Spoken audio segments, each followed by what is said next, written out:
1815년 6월 나폴레옹이 워털루 전쟁에서 패배한 후 악몽과도 같았던 유럽의 전쟁은 끝나게 됩니다.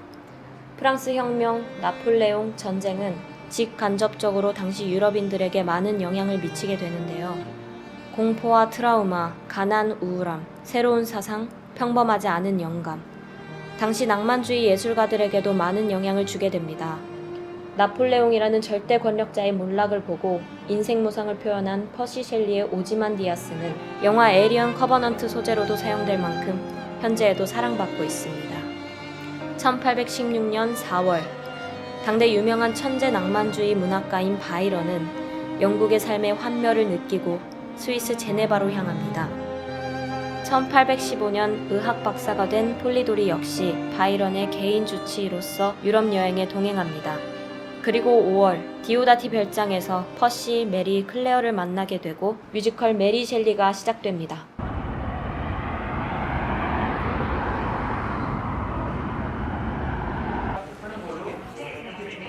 뮤지컬 메리 셸리 팀 배우들이 열심히 공연을 준비하고 있습니다. 잠시 보고 갈까요?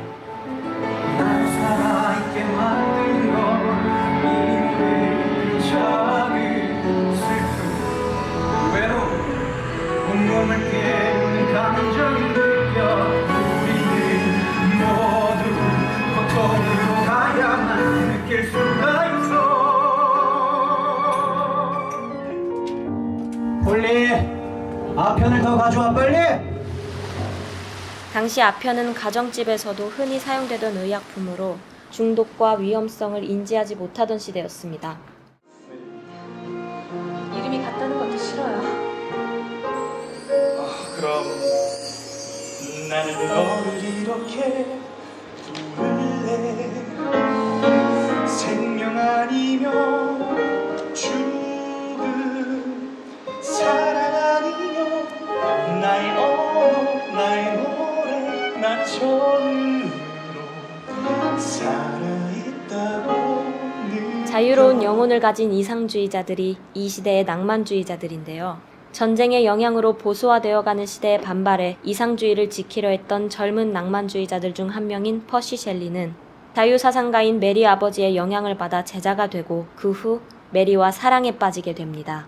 잘생기고 매력적이며 대중적으로 인기가 많은 바이런은 1815년 안네 이자벨라와 결혼을 하지만 1년 후 별거를 하게 되는데 원인이 된 다른 연인들과의 관계와 여러 스캔들은 주변인들의 따가운 시선으로 다가오고 그의 대중적 성공을 탐탁치 않게 보던 다른 낭만주의 문학가들로부터 괴물, 악마로 불리게 됩니다.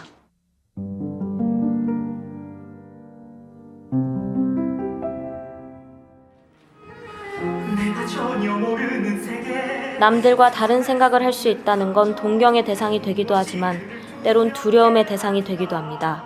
특별히 튄다는 건 사람들의 시선을 끌고 두려움은 편견이 되어 사람들을 괴롭히기도 하죠.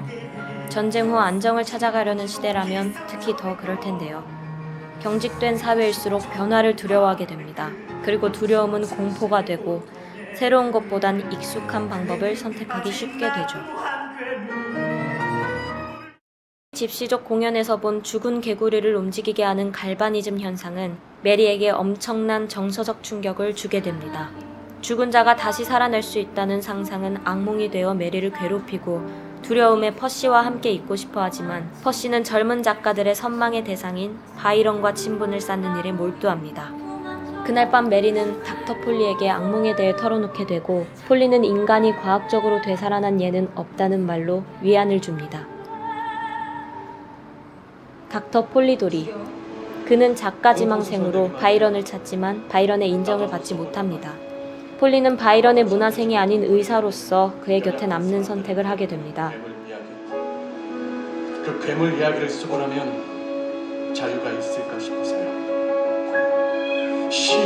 신에게 벌을 받아 영원을 하지만 그의 내면에 남아있는 창작에 대한 열망, 그런 그를 무시하는 바이런 때문에 그와 지내는 나날은 악몽이 되고 이내 폴리는 자신의 작품을 쓰기로 마음먹게 됩니다. 메리의 부모는 정치 철학가이자 작가였습니다. 메리의 어머니는 메리를 낳고 사망합니다. 그 후 메리의 아버지는 재혼하고 메리와 클레어는 자매가 됩니다. 부모님에게 작가의 재능을 물려받은 메리였지만 시대와 환경은 그녀가 작가로서 성장해 가기엔 많이 부족했습니다. 남들과 다른 존재, 평범하지 않은 삶은 미지의 세계로 여겨져 선망과 동시에 환상의 대상이 되고 때론 공포, 두려움으로 다가오는데요. 이러한 상황에 살고 있는 메리는 어두운 터널 속에서 방향을 잃은 채 혼란을 느끼게 됩니다. 쟤는 있어요. 보이지 않는 소녀가 사람들 사이에서 어떻게 태어나고 살고 죽는지 그 뒤의 이야기가 궁금해서요. 퍼시는 메리의 재능을 발견하고 멘토가 되어주기로 합니다. 내가 도와줄게. 자신과 다르게 세상에 얽매이지 않는 퍼시를 보며 메리는 그와 가까워지고 사랑에 빠지게 됩니다. 메리가 살고 있던 세상은 여성들이 주체적으로 자신의 꿈을 펼치기 힘든 세상으로 메리가 작가 생활을 해나가기엔 어려움이 많았기에 그들은 세상으로부터 도망치기로 합니다. 그로써 메리는 새로운 길을 걷게 됩니다. 자유로움 속에서 꿈을 펼치게 될 거란 믿음도 잠시, 대부분의 예술가들이 그렇듯 그들 역시 가난이란 현실에 직면하게 됩니다.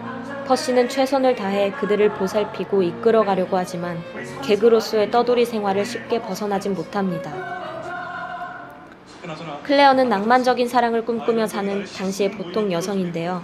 한때 바이런의 연인이었던 그녀는 바이런과의 재회를 위해 메리, 퍼시와 함께 스위스로 가게 됩니다. 이전 해인 1815년 4월 인도네시아의 탐보라 화산이 폭발합니다. 막대한 화산재는 태양을 가렸고 이상기후는 1816년까지 이어집니다.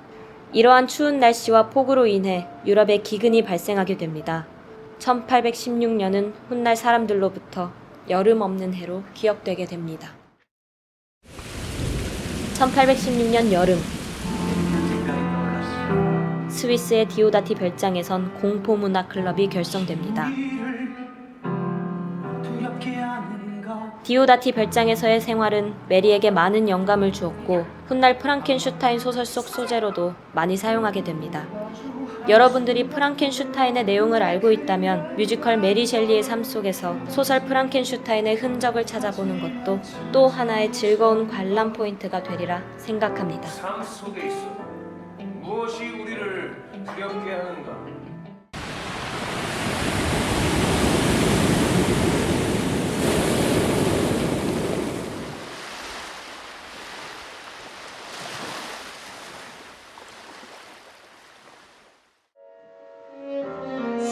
소리치는 내 목소리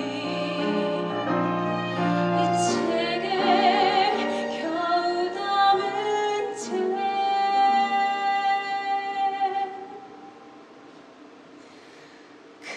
그래도 저기 너머 어딘가 내가 기다리면 누군가 대답해줄 어딘가 있을 거라 믿고 싶어. 그때까지 내 슬픔과 후회를 새겨 이 작은 종이에 남겨진 게 내가 할 수 있는 전부이지만 오늘도 나의 두려움을 넘어 그 어떤 시련이 와도 나라는 존재를 허락해 준 그 결말이 올 때까지 못다한 내 이야기